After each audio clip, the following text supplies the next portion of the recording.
What's up, Ranger Nation? It's your boy Jerome, and I'm here today with the review for Power Rangers Super Ninja Steel. This is episode 19, and we are one episode away from the series finale of Power Rangers Super Ninja Steel. So, without further ado, I'll get started with the video. So, before I actually get started with the review, I want to talk about a few things. I do know that we do know the identity of the Gold Beast Morphin Ranger, and we have saw some photos that have surfaced of the Gold Beast Morphin Ranger and the Silver Ranger filming, so I'm looking forward to Power Rangers Beast Morphers. And then before we even get into this episode, I've been sitting here for the last week, and with my DVDs that I have, I've been binge watching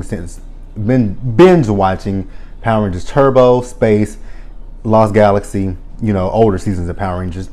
And there's a thing that I've noticed with those seasons as opposed to current seasons. When it comes to the end of the season, the generals of the Power Rangers, the generals of the villains, they usually get defeated first, and then we segue into getting to the finale where it just leaves the main villain by themselves, i.e. Power Rangers. Well, Power Rangers in Space didn't really do that. What Power Rangers in Space did was, that was the first time where we really, Turbo introduced the destruction of the Zords. But then, Space continued that, and then with Lost Galaxy, we saw the destruction of the Zords.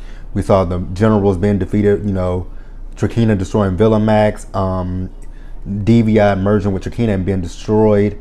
Then we move over to Lost Galaxy, Vipra, Queen Benshira took her energy, Lokai was defeated, Diabolico and Olympius were defeated, leaving Queen Benshira by herself. And in Time Force, Frax was defeated, Gluto put himself back in prison, leaving Rancic and Nadira, and actually Nadira went good, so it left Rancic by himself. Wild Force, Gendrax, and Toxica, I believe, if I'm not mistaken, they had, Mandalok was defeated, and then, Gendrax and Toxica, they didn't deal with Master Org because he wasn't the real Master Org of the 3,000 years ago. So left Master Org by himself. And where am I at now? I'm at Wild Force, Ninja Storm, General Zurgane, he was defeated. Shimatsu, who else was in Ninja Steel? Ended up leaving Lothor, and Dino Thunder with Mesogog. Zeltrax was defeated. Elsa, was Elsa defeated or did she turn good? I can't remember. I have to go back and watch that. And so on. So you get the gist of it. But with the later seasons, we haven't really saw the generals too much be destroyed. I think we saw it in Power Rangers Super Samurai with Dayu, but we didn't see it too. And I think we saw it we saw it in Megaforce with God, what was his name? What was the villain's name? Can't remember, because Megaforce is not one of my favorite seasons. But like I said, we haven't really saw too much where the generals get defeated, leaving the villain to fight the Rangers by themselves. So now we're gonna start with the review. Alright, so now I'm gonna get started with the review. So the episode starts out with Mick. He's on a Warrior Dome, and he's working on the satellite, and it's gonna be part of Madame Odious' mind control device. So then Brax comes in and he asks Madame Odious for a second chance to fight the Rangers.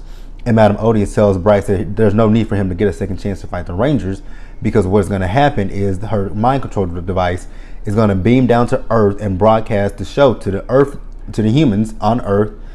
And Mick questions Madame Odious as to why the humans would want to watch a TV show with monsters fighting. And Madame Odious says, well, they're not actually going to be watching a TV show with monsters fighting. They're going to be watching a TV show with humans fighting, because we're going to go down to Earth and we're going to kidnap some humans, bring them back to the ship, and the humans are going to fight, and that's what she's going to broadcast to Earth to put the humans under her mind control. All right, so on Earth, the kids are, Brody and Levi are being dropped off at school by their dad, Mr. Romero, and he sees that there's a big line outside, and he's like, what's going on here today? And they tell him that there's an audition show for a TV show, and it's going to make whoever gets on the show, they're going to be super famous. So then they go into the school, and they told their dad that Haley was auditioning for the show. So then they go into school, and Haley's there, Preston's there, and Sarah's there. No Calvin. So Haley's like, Calvin is late. Well, Brody and Levi said that they're sorry they're late. She said, well, you guys are here, but Calvin is still late. So then Calvin does show up, and she says, so what it is he was supposed to bring her props, and Haley asked him, where are my props? He said, well, she asked him what happened, and he said he had car trouble at first. And then he says, she said, like, where are my props? And he says, I put them by the door and on my way out the door. And then he realizes he completely forgot her props. So then Haley gets on stage and she's doing her audition, and it's a reenactment of Romeo and Juliet, which I was kind of confused as well. Like, you're auditioning for a TV show. Why would you do Romeo and Juliet? But she does her Romeo and Juliet, and then, the director of the show tells her that's enough, and then he calls for the next performer to come up there, and the next two up there are Victor and Monty. So what they're gonna do is they're gonna do a life and death scene. Now, when they do their life and death scene, it goes completely wrong because Victor has a mallet and he hits, what is his name? Monty's kneecap, and his reflex kicked him. Then he put him on the bed, and it's one of the, it's like a hospital bed, but this bed flips up and, kind of crushes Monty. Then he lets it down and it flips Monty in the air. And, like I said, it went badly thinking to everybody in the room, but the director actually liked it, and he gives Victor and Monty the spot.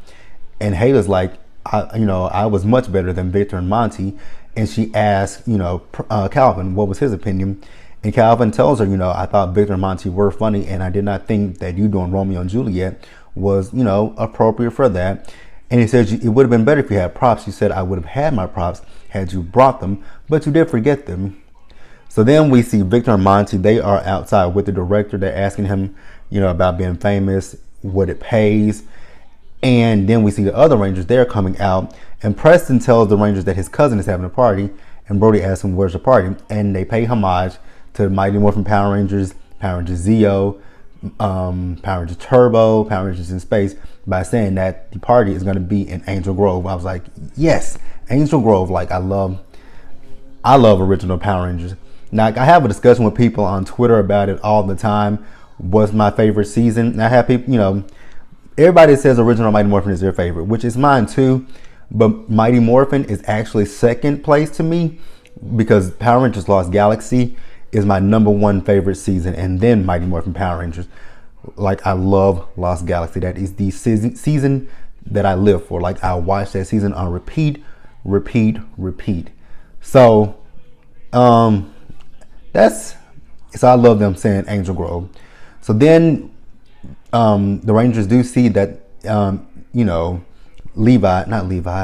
Victor and Monty, they see them with the producer of the show, who actually turns out to be a monster, and the two that were behind Victor and Monty were Bastrobots. So then they zap Victor and Monty up to the Warrior Dome. Okay, so then the Rangers morph and they fight the monster. I didn't quite get his name. So, they start fighting him. Brody transforms into the Lionfire Red Ranger. He uses his final attack on him. He thinks he defeats the monster, but he did not defeat that monster. And then, Brax comes to Earth. And then on the Warrior Dome, Cosmo gigantifies both Brax and the monster. So the Rangers call on the Ninja Steel Megazord and the Ninja Blaze Megazord to fight Brax and the monster. Now, they're having a hard time fighting the monster and Brax. So, then they combine to make the Ultra Zord. And, they fire at Brax, but Brax doesn't take the hit. He lets the monster take the hit, and the monster is defeated. So then Brax fires at the Rangers one more time, and then the Rangers say if they take another hit, they can't afford to take another hit. So then what happens next is Brody comes up with a bright idea. He uses the Fusion Star to disengage the Ninja Steel Megazord from the Ultra Zord, and uses the Ninja Blaze Megazord to combine with the Ultra Zord. So then once they do that, they use the final attack, and they actually defeat Brax. All right, so then we have the Rangers. They are on their way back to the base. They're trying to figure out a way to help Victor and Monty out of the situation that they are in.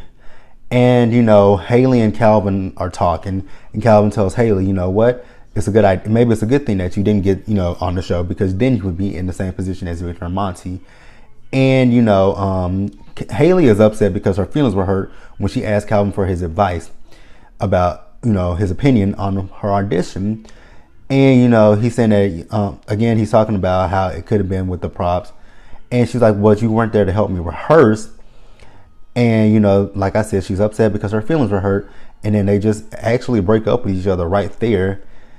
And I think the other Rangers felt the same way that not Preston, but Calvin felt. They just didn't say it in that time that she asked Calvin for his opinion.